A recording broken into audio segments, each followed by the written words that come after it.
अनुपयुक्त से नहीं करना, लेकिन कैसे करना? क्योंकि मन को उन विधियों में, सूत्रों में, शब्दों में, अर्थों में, अक्षरों में पीड़ो करके करना। अगर इस तरह से आप करोगे ना कोई भी क्रिया, तो आपका मन कहीं जाएगा ही। लेकिन तकलीफ ये है, माना चलती रहती है और मन चलता रहता है। माना चलती रहती है और मन चलता रहता है, सूत्र चलते रहते हैं और हमारा मन भी अपना काम करता रहता है। तकलीफ ये है।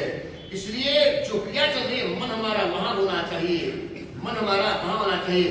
अगर आप रसोई बना रही है, रोटी में आपका मन नहीं है, रोटी को घुमाना फिराना अगर नहीं रहा तो क्या हो जाएगा? चलेगी ना। अगर जो आपका तवा गर्म है और आपने तवे के ऊपर हाथ लगने से ध्यान नहीं दिया तो क्या हो जाएगा? हाँ, जल जाएगा ना, चमत्कार मिल जाएगा ना। बस यहाँ पर भी है ना, ये चमत्कार हम अपनी साधना में, आगरा में, क्रिया में सफल क्यों नहीं हो रहे हैं? रोज पूजा करने वाले, प्रवचन सुनने वाले, समय करने वाले, प्रतिदिन करने वाले, ध्यान करने वाले, करने वाले, और फिर भी सालों साल से कर रहे हैं, लेकिन सफल नहीं होने का कारण क्या है?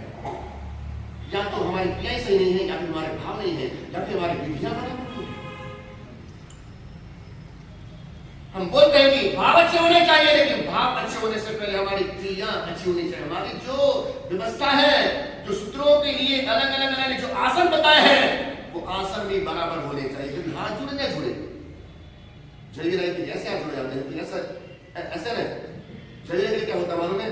सिर ऊपर रखना और ऐसे हाथ करना जल्दी रहे के लिए मुक्ता सुप्ति मुद्रा आती है। और लोग क्या करते हैं, नींद में हाथ जोड़ना है ना, ऐसे हाथ जोड़ते हैं। हाथ पे, सिर पे, कपाल पे हाथ जोड़ना ये विधि नहीं है, लेकिन आपका सिर भी ऊपर और हाथ भी आपके ऊपर होने चाहिए। नींद में कैसे हाथ जोड़ेगा? चलेगा नहीं, चलता है। और मुक्ता सूत्री मुद्रा कैसे होती है मालूम आप लोगों को ने? ये नाभि पे दोनों हाथ आने चाहिए और तब जाकर के मुक्ता सूत्री मुद्रा होती है। एक एक एक एक एक सूत्र के लिए एक अनुष्ठान की ये सारी मुद्रा अपने यहाँ पर तरह तरह की मुद्राओं के साथ में उस सूत्र के मीनिंग और उसके रहस्य साथ में जुड़े हुए। इसलिए सभी सूत्रों की मुद्राएं भी अलग है, सभी सूत्रों की मुद्राएं भी अलग है, यानी आसन भी अलग है। हाँ, किसी किसी में एक मुद्रा भी हो सकती है, दो मुद्रा भी हो सकती है, मुद्रा भी हो सकती है, लेकिन फिर भी कृष्ण जैसे जो स्वतंत्र एक मुद्रा को लेकर भी बोले जाते हैं। इसलिए हमें है ना सिर्फ क्रियाओं करने से मतलब है, लेकिन किस तरह से, कौन सी विधि से करना, उसका हमको कोई मतलब नहीं है, उसका हमको कोई नाता और रिश्ता नहीं है।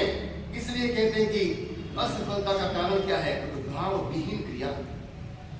असफलता का कारण भाव विहीन क्रिया।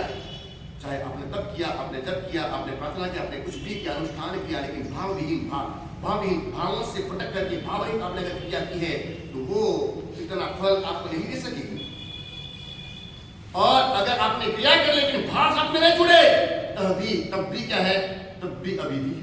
क्रिया करते रहे, मुद्राएं करते रहे, सारे काम करते रहे, समापन देते रहे, लेकिन आपका भाव जो है न जुड़ा, भाव साथ में न जगा, भाव उत्पन्न नहीं हुआ, भाव बनता नहीं, तो अपने आप शास्त्र में कहा गया है कि भाव के बिना क्रिया जीरो की तरह शून्य मानी गई है, शून्य मानी गई है। इसलिए हमें ना ये विधि अविधि क्या होती है ये सुनना है। सिर्फ है ना ये समय करने की जो विधि बताई, ऐसे लेना, ऐसे पारना, यही विधि नहीं है। लेकिन सामायिक में आपको कैसे बैठना, कैसे रहना, क्या करना, क्या नहीं करना, और जब ये साथ में जुड़ जाए सब आपके संपूर्ण आपकी सामायिक विधिवत तरीके से होगी। आप प्रतिबंध कर लो, प्रतिबंध कर लो, समझ की प्रतिबंध कर लो, लेकिन ये प्रतिबंध करते करते करते करते करते जो जिस मुद्रा में, जिस तरीके से, जिन भावों से जो सूत्र बोलने, अगर वो उस तरीके से बोलते हैं तो वो है ना, वो विधिवत तरीके से कहना जाएगा। हाँ, किसी को तकलीफ है, परेशानी है, कोई शारीरिक प्रॉब्लम है, चक्कर आते हैं, लकवा हो गया है, या फिर चक्कर आ रहे हैं, पैर दुख रहे हैं, कोई बीमारी हो, माथा दुख रहा हो, तबियत ठीक न हो, तो बैठे करे और कुछ आगे भी 19-20 करे। देखो एक बात है ना, जैन धर्म में है ना कोई पकड़ की बात नहीं है। अपने यहाँ पर दो मार्ग बताए, उत्सर्ग मार्ग और अपवाद मार्ग। उत्सर्ग मार्ग यानी क्या, तो कि जैसे करना है उस तरह से, कोई बांध छोड़ नहीं। लेकिन अपवाद यानी क्या, अपवाद यानी क्या, उसमें बांध छोड़ करना, कुछ छूट छाट देनी, उसका नाम है अपवाद, उसका नाम है अपवाद।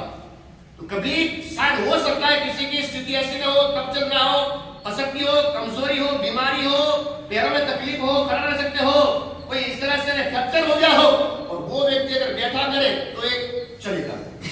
ये अपवादिक मार्ग है, उसमें दोष नहीं माना जाएगा। कहते हैं जो उत्सर्ग मार्ग है और अपवाद का समय आने पर भी अगर वो अपवाद का सेवन न करे, दूसरा मार्ग न अपनाए, तो न देने वाले को, न लेने वाले को प्रायश्चित आता है।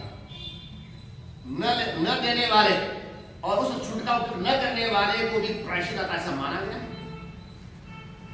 इसलिए विधि अविधि को समझना बहुत जरूरी, अत्यंत जरूरी है।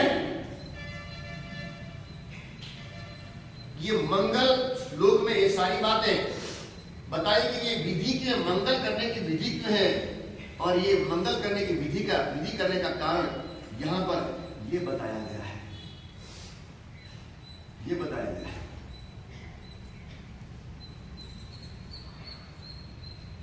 अब दौर आने वाला है तपस्या का। आज 16 तारीख हो गए, 19 तारीख से नेट प्रैक्टिस अब कराई जाएगी, प्रयास कराया जाएगा, रिहर्सल कराया जाएगा। आज 11 तारीख है। सिखाओ तैरना। नहीं हो सकेगा।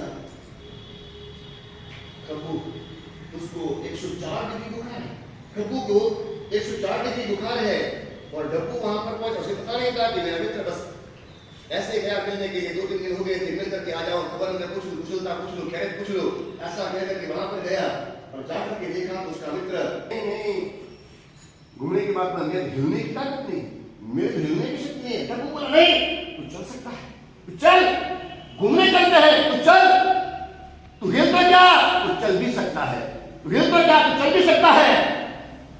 लेकिन नहीं यार, चलने की बात तो दूर है, मैं तो हिलना, करवट बदलना मेरे से हो नहीं सकेगा, नहीं हो सकता है। लेकिन डब्बू ने बोला नहीं, तू चलने का दौड़ने की बात करता है।